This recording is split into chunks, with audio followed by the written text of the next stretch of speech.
Olá, estudantes da segunda série, tudo bem? Espero que sim.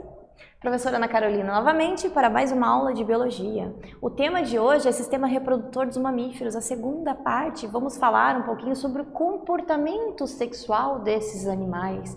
Será que de todos é igual? Será que é diferente? Vamos lá! Então, os objetivos, né? Nós vamos entender esses processos de acasalamento dos mamíferos. Então, tem o poliginia, poliandria, poliginandria. Relembrar a classificação dos mamíferos, né? Dos prototérios, metatérios e eutérios, além de compreender a definição de seleção sexual e a evolução da sexualidade nos primatas, com ênfase na espécie humana, ok? Então, vamos começar com uma reportagem. Olha só que interessante. As mães que matam para que nenhuma outra possa parir. As sociedades dos suricatos, compostas por até 50 indivíduos, são um matriarcado em que uma fêmea dominante defende com todos os meios necessários seu direito exclusivo à maternidade. Olha só que interessante, né? No geral, pelo menos com relação a seres humanos, a gente está acostumado com o patriarcado, né? Em que o homem seria a figura principal ali durante muitos anos a nossa sociedade se pautou dessa forma, né? Hoje a gente já entende que não, né, não tem por que ser só assim, né? A gente tem essa capacidade de alterar isso. Entre algumas espécies de animais, existem formas diferentes dos indivíduos se relacionarem, que seria a forma que dá mais certo. Então, por exemplo, entre os suricatos, entre os saguis também pode acontecer isso. Então, você tem ali 50 indivíduos e quem está dominando ali a situação, quem controla toda a situação, todos os outros ali em volta, seria uma fêmea. E as outras fêmeas desse grupo não podem dar à luz. Inclusive, se alguma chega ao ponto de dar à luz, ou ela é expulsa, ou ela é morta e o filhote é morto também, porque é só a fêmea principal que pode dar à luz e ela vai viver mais tempo do que as subordinadas, tá? É o que a gente chama de matriarcado. Você então já aprendeu sobre o sistema reprodutor do ser humano, dos mamíferos em geral, né? Mas você já se perguntou por que alguns animais vivem em grandes grupos, em que há um macho dominante ou uma fêmea dominante? Será possível que alguma fêmea possa gerar filhotes de machos diferentes na mesma gestação? Entre humanos, a gente sabe que isso é algo quase impossível, né? Por quê? Porque geralmente quando o espermatozoide encontra esse óvulo, já envia um comando ali para o cérebro, né, que de fato houve a fecundação e que vai se desenvolver o bebezinho, então cessa ali, né, a liberação do óvulo, né? Apesar de a gente já ter algumas histórias assim descritas, mas não é algo que seja normal, comum, certo? Em algumas espécies, de repente, até pode acontecer? Sim, acontece. Tá? E será que o ser humano é o único que tem esse comportamento diferente em relação à reprodução, né? Que tem a relação sexual não somente, né, com o objetivo de reproduzir? Será que existem algumas espécies? Existem. E vamos falar um pouquinho sobre elas também, ok? Então, como que acontece esse sistema de acasalamento, né? Então, o sistema de acasalamento ele é uma forma específica de como é feita a escolha do par, né? Como que é feita essa escolha do par, como que acontece a cópula. Então, entre os suricatos, por exemplo, a fêmea, que seria a dominante, só ela poderia se reproduzir. Então, os machos que estão ali, eles ajudam na proteção e eles podem se reproduzir com ela. Né? Entre abelhas, por exemplo, estamos falando de vertebrados, mas entre as abelhas acontece isso, existe uma sociedade em que quem vai se reproduzir é a rainha, seria como se fosse uma espécie de matriarcado também, tá? Então, esses sistemas de acasalamento, como é que acontece? Quando a gente fala, né, de monogamia, né, mono é um. Tá? Então, um casal só que fica até o resto da vida, que é o que acontece, né? O que é associado, né, na sociedade humana, principalmente ocidental, né? Um homem e uma mulher que decidem se casar e, né, eles só podem ficar entre eles, né? Poli seria muitos parceiros sexuais, tá? E o restante da palavra, né, o sufixo, né, gamia se referem aos gametas, tá? E ginia, né, se referem ao feminino. Então, a gente tem ali o genia, que é referido ao feminino, e o andria, que se refere ao sexo masculino. Então, a gente pode formar palavras aí, a monogamia, né, que tem a ver com a quantidade de parceiros. A gente pode formar a monoginia, ou a monoandria, ou a poliandria, a poliginia, que vai depender de quantos parceiros ou parceiras. tá? Então, vamos começar com o sistema poli especificamente, tá? Poliginia, tá? Lembra que era relacionado à fêmea, né? À mulher. Então, os machos procuram fêmeas durante o período reprodutivo. Eles vão poder copular com várias fêmeas, então eles podem formar haréns, né? É um macho para várias fêmeas. E não tem um cuidado parental do macho, o macho não cuida dos filhotes, tá? Então aqui a gente tem o exemplo do elefante marinho, tem o fazão, que é uma ave que também faz isso, o gorila, o babuíno, o alce, tá? Que daí você tem o macho dominante, que vai ter características bem específicas, que você consegue ver de longe, que ele é o macho e ele domina um harém de fêmeas ali, ok? Nesse sistema ainda, né, da poliginia, eles vão defender as fêmeas, né? Tem a defesa das fêmeas. Os machos, eles vão competir por conta dessas fêmeas, tá? Entre leões, por exemplo, você tem ali o leão macho, né? Que ele vai dominar ali várias fêmeas, né?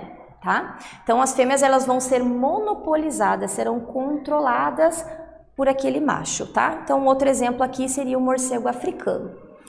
Já no outro sistema poli, né, que seria a poliandria, que tem a ver com o gênero masculino, né? Então você tem ali a fêmea que acasala com mais de um macho. Aí você vai ter um maior cuidado parental do macho, o macho vai cuidar um pouco dos filhotes, tá? Nesse exemplo aqui a gente tem os suricatos, né? E os saguis. Saguis é um animal tipicamente brasileiro e que tem esse comportamento, tá? O sagui, ele não se comporta somente no formato de poliandria, ele pode se comportar também no poliginandria. Poliginandria seria uma mistura entre os dois, né? Então você tem uma interação sexual entre vários machos e fêmeas, então eles escolhem dois machos ou duas fêmeas, né? Com a formação desses relacionamentos que são instáveis. Então não é um relacionamento que vai durar por anos, é por um determinado momento, tá? Então vai ter uma maior variabilidade genética na população, tá? Porque vai ter uma mistura ali de genes, né? Vai ter, por exemplo, né, a produção de filhotes de mais de um macho na mesma gestação, certo? Então os saguis também podem se comportar desta forma, tá? Além do ornitorrinco, certo? Bom, então vamos para a primeira atividade. Analisando as imagens abaixo, é possível observarmos exemplos de dimorfismo sexual. Isso quer dizer que são machos que se diferem da fêmea, né? Em algumas espécies de mamíferos. Esse dimorfismo está associado a um sistema de acasalamento que é o poli, né? Mas qual dos polis que a gente falou? Lembra que a gente falou da poliginia, né? Poliandria, poliginandria. Qual será dos três que tem mais a ver com o que está aparecendo ali na imagem? Justifique essa resposta, pensa um pouquinho, olhando ali, né, as características desses animais que estão ali na imagem, ok? Pensa um pouquinho e eu já volto com a resposta.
conseguiu descobrir qual é o sistema poli que está sendo demonstrado aqui nessas imagens? Olha só, você tem um macho ali, tem as fêmeas, no babuíno também tem o macho, tem as fêmeas, né, que são diferentes, né, tem esse dimorfismo sexual. Qual será dos sistemas polis, hein? Se você pensou no poligenia, sim, tá certo, tá? Então, nesse sistema, então, os machos, eles vão competir por esse acesso às fêmeas, tá? Essas fêmeas, elas vão ficar agrupadas, podem ser monopolizadas e controladas, né? Inclusive, ali nas sociedades do leão, por exemplo, né, dos leões, as fêmeas é que saem para caçar, trazem a caça para o macho se alimenta para depois elas se alimentarem, olha só, né? Então, é um controle grande do macho. Quando tem um outro macho ali, chega um novo, eles brigam, né, para ter o domínio daquele harém, né, e o macho que ganhar, se ele não for o pai dos filhotes daquele grupo, ele mata os filhotes para ele disseminar somente os espermatozoides dele, só os gametas dele. Então ele mata aqueles filhotes para fazer novos filhotes. Então é como funciona, né, esse sistema, essa reprodução, né, entre esses animais, né? Ok, babuínos também, eles têm são esse sistema de poligenia, tá? Bom, mamíferos e o sistema reprodutor. Então eu falei que a gente vai revisar um pouquinho, né, sobre os prototérios, metatérios, eutérios, como que é a questão, né, toda do relacionamento para a reprodução, tá? Então, prototérios são aqueles animais que botam ovos, né? A ecdna, o ornitorrinco, tá? Eles vão ter esse filhote após o nascimento que vai beber leite, mas eles não têm, né? O ornitorrinco, por exemplo, não tem a glândula mamária, então vai cuidar por um tempo, é a fêmea que vai cuidar, certo? Já não é nem poligenia, não é, né, o ornitorrinco até é a polinandria, né? Continuando aqui. Os mamíferos vivíparos, que são aqueles que não botam ovos, né, que o filhote se desenvolve dentro do útero, tá? Então você tem ali os eutérios, que são os placentários, e os metatérios, que são os marsupiais, né? Marsupial por quê? Porque tem aquela bolsa, então o canguru, tem o sagui, tem a cuíca, né, que tem a bolsa, né, que o bebezinho ele vai se desenvolver ali fora. Então ele nasce ainda um embriãozinho pequenininho e ele vai se desenvolver mamando ali dentro da bolsa da fêmea, ok? Com relação à seleção sexual, né? Então eu falei que os seres vivos, né, os animais em geral, o objetivo é a reprodução. Mas será que esse comportamento sexual entre os seres humanos, por exemplo, sempre foi assim? Será que entre os hominídeos, os primeiros hominídeos, já era assim, já era exclusivamente só, né? Já não era, né, exclusivamente só para reprodução? Porque a gente sabe que hoje em dia não é, né? O objetivo da relação sexual especificamente não é somente a reprodução, certo? Entre seres humanos, né? Tem espécies de golfinhos também, né, que são mamíferos aquáticos e que têm esse comportamento que não é exclusivo somente para a reprodução, né? Então, eles também têm relações sexuais fora o período reprodutivo, tá? O que aconteceu? Por que será que aconteceu? Em que momento que aconteceu, né? Então ali o Darwin e o Wallace, eles apresentaram em 1858, né, a origem das espécies, né, que foram as bases para a seleção natural. Mas o que fez com que essa seleção natural acontecesse? Quais características desses seres vivos, né, fez, por exemplo, entre humanos para que a gente chegasse ao patamar de ter a relação sexual não especificamente para a reprodução, e sim por prazer, por exemplo, né? Então, ó, sobreviver, né, eles não basta para deixar o seu legado biológico, né? É preciso reproduzir, porém, essa reprodução ela vai ser custosa. Por quê? Porque vai gerar ali na fêmea, né, um tempo em que ela vai ficar, né, gestando aqueles filhotes, vai precisar mais de energia, mais de alimentos, né? Então, tudo isso vai gerar uma pressão ali para, né, que aconteça, né, para que ela consiga de fato, né, ter filhotes viáveis e que esses filhotes cheguem à idade adulta. Então são animais que vão ter que cuidar desses filhotes. Em outras espécies a gente já viu que os animais eles não tinham esse cuidado parental, tá? Então essa reprodução ela é custosa, pode exercer uma pressão evolutiva adicional, né, além de todas as outras pressões que já aconteciam, tá? E essa pressão seletiva ela é chamada de seleção sexual. Tá? Então, quando, por exemplo, o macho, a fêmea, por exemplo, das aves, ela vai escolher o macho, aquele macho mais bonito, mais colorido, aquele maior, né? Entre várias espécies animais isso acontece, mas por que que a fêmea vai escolher aquele animal, né? Aquele macho? O que que leva ela a escolher, certo? Isso tudo foi uma pressão evolutiva que foi acontecendo ao longo do tempo e que Darwin e Wallace citaram lá no livro A Origem das Espécies, tá? Nesse livro aqui, ó, do Jared Diamond, em Por que o Sexo é Divertido, né? Então ele fala um pouquinho, né, sobre o comportamento sexual entre seres humanos, tá? Que há um cuidado parental de ambos, então tanto o homem quanto a mulher pode cuidar do filho sem problema nenhum, né? Não é o que acontece com a maior parte das espécies. A atividade sexual ela é constante, então não tem relação ali com o período reprodutivo, certo? São comportamentos em que pautaram, né, a sociedade humana como ela é hoje. Né? Então você tem ali casais, inclusive, que desejam não ter filhos, né? Então a gente tem essa possibilidade, coisa que geralmente não acontece com outros seres vivos, tá? Eles têm a reprodução basicamente, exclusivamente para ter filhos e dar continuidade à espécie, tá? Então esse cuidado parental, né? Tem lá o investimento do ovo, né? Que tem que cuidar, as aves, por exemplo, tem que ficar chocando o ovo, né? Tem que cuidar do embrião, do filhote, a existência de novas oportunidades de reprodução, então eles têm que estar atentos a isso, certo? A confiança nessa paternidade, na maternidade, então, por exemplo, nas espécies em que a fêmea cuida do filhote, o macho tem que confiar, né? Que ela vai cuidar e esse filhote vai ser viável, vai chegar à idade adulta, por exemplo, certo? E vamos para a segunda atividade de hoje, né? Então, as fêmeas, geralmente, elas escolhem os machos mais exuberantes para se reproduzir. Porém, esses são geralmente os mais coloridos, maiores ou mais barulhentos, o que atrairia também a atenção dos predadores. Olha só que interessante, né? E é um fator indesejável para qualquer espécie. Então, como que esse comportamento dessa escolha pode ter evoluído, né? Por que essa fêmea ela vai escolher justamente aquele que é mais colorido, que chama mais atenção, não é? Pensa um pouquinho e eu já volto com a resposta.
um pouquinho? O que você acha? Por que será que as fêmeas elas vão escolher aquele que chama mais atenção, né? O que será que esse macho, por exemplo, ele vai ter que chama tanto a atenção da fêmea, mesmo ele chamando a atenção de outros predadores, por exemplo, tá? Então, ó, essa escolha ela pode estar relacionada com o fato de que esses apresentam mais saúde e resistência. Então, eles não são só bonitos, né, mais coloridos, por exemplo, que nem o pavão, que tem aquelas penas enormes, né? Ele não é somente colorido, né? Muito provavelmente ele é mais forte também, ele é mais resistente, tá? E daí são essas características que vão permitir o macho viver mais tempo, escapar com mais facilidade dos predadores, e daí vai gerar um interesse maior das fêmeas.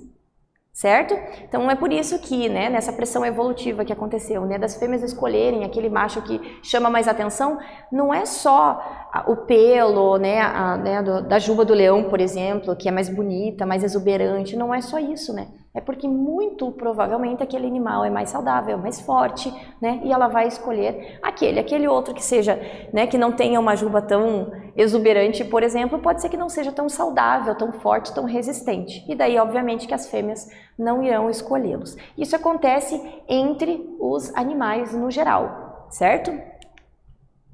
Bom, nessa aula então nós aprendemos, né, sobre os sistemas de acasalamento dos mamíferos, entendemos que esse sistema de acasalamento é dependente do modo de fertilização, cuidado parental, investimento parental na prole.